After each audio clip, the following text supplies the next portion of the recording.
بسم الله الرحمن الرحيم. أهلا ومرحبا بكم. النهاردة هنتكلم في مجربة يا رب استفاد منها الكتير. هي خاصة بمرضين أو موضوعين مرتبطين ببعض. هي منطقة واحدة اللي هي منطقة الأنف، موضوع الشخير أثناء النوم وموضوع الجيوب الأنفية.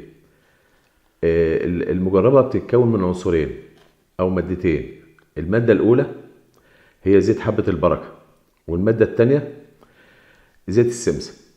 كل مادة منهم لها مفعول ولها تأثير، والاتنين مع بعض بيعالجوا منطقة الأنف من الداخل، وبيعالجوا الجيوب الأنفية بمفعولهم مع بعض. التعامل يعني أو الاستعمال هيتم كالآتي.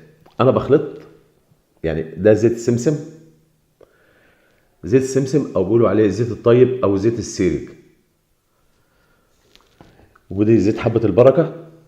ده هو فاتح بس عشان الازازه غامقه، دي من ضمن شروط التخزين او شروط التعامل مع الزيوت ان تبقى في زجاج غامق، وزجاج مش بلاستيك. احيانا احنا بنستعجل فبنجيب في بلاستيك. ده برضو زيت حبه البركه، ده غامق. ده نوع وده نوع.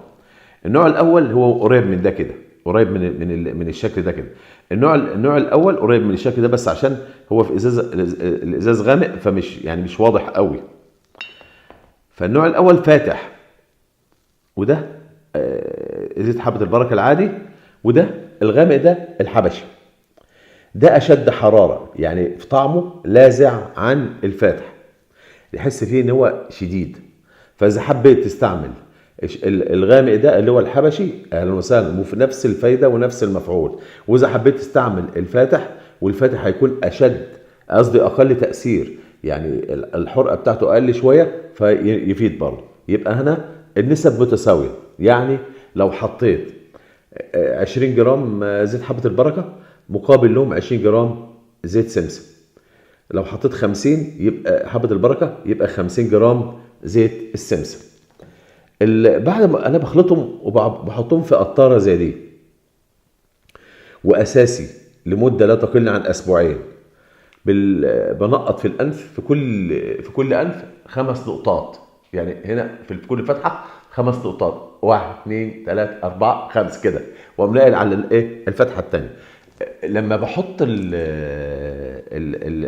العلاج او الوصفه ما بنزلش كده مره واحده، بفضل صبر شويه واحاول ان انا اجي على الجنب اليمين شويه كده، وبعد كده اجي على الجنب الشمال. حتى لو انا حطيت في الفتحه اليمين برجع راسي لورا مثلا دقيقتين 3 او دقيقتين، واقوم جاي على الجنب ده دقيقه او حاجه، وبعدين على الجنب اليمين اجي بقى احط في الشمال.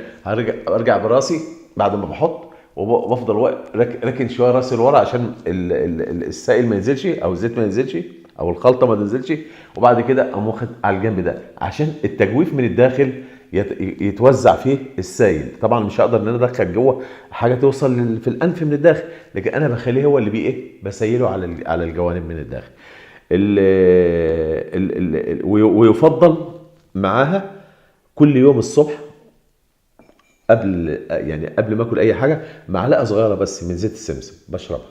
ده بالنسبه لموضوع الخلطه بتاعت الجيوب الانفيه. العنصر المساعد معايا هنا زيت النعناع. زيت النعناع انا بعبيه في ازازه زي ديت، بليه دواره، بليه دواره عادي بتتباع عند اخواننا العطارين. زيت النعناع ده وبدهنه فين بقى؟ بيساعد هنا، بيساعد على الالتهابات او الانسدادات اللي موجوده في الانف تفتح، يوم النفس يبقى طبيعي. ده انا بعملها برضو قبل الدهان، قبل الاستعمال التنقيط. ممكن اعملها قبلها او بعدها عادي، مش مشكله.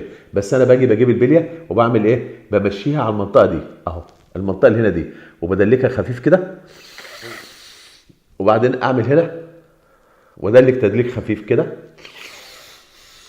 اخد نفس عميق شويه وارجع اعمل تاني خفيف برضه وكده.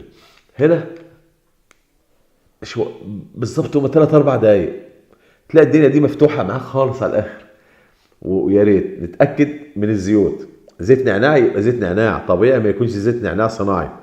زيت حبه البركه نتاكد منه. زيت السمسم بنجيبه من المعصره، او كانوا زمان بيقولوا عليها السرجه، او في محلات مختصه بتبيع اللي هو زيت السمسم، وزيت بذر الكتان اللي هو الزيت الحار، وزيت الزيتون ساعات. يعني اجيب منه الزيوت البلديه الطبيعيه دي، لان المعصره عنده بيبقى عصر على البارد مش عصر هيدروليكي، يبقى بيسخن الزيت. احنا مش عاوزين الزيت يكون السخن نهائي. واتمنى يعني الكل يكون استفاد، وما ننساش الاشتراك في القناه وتفعيل الجرس ليصلكم كل جديد. والى اللقاء في حلقه اخرى ان شاء الله، والسلام عليكم ورحمه الله وبركاته.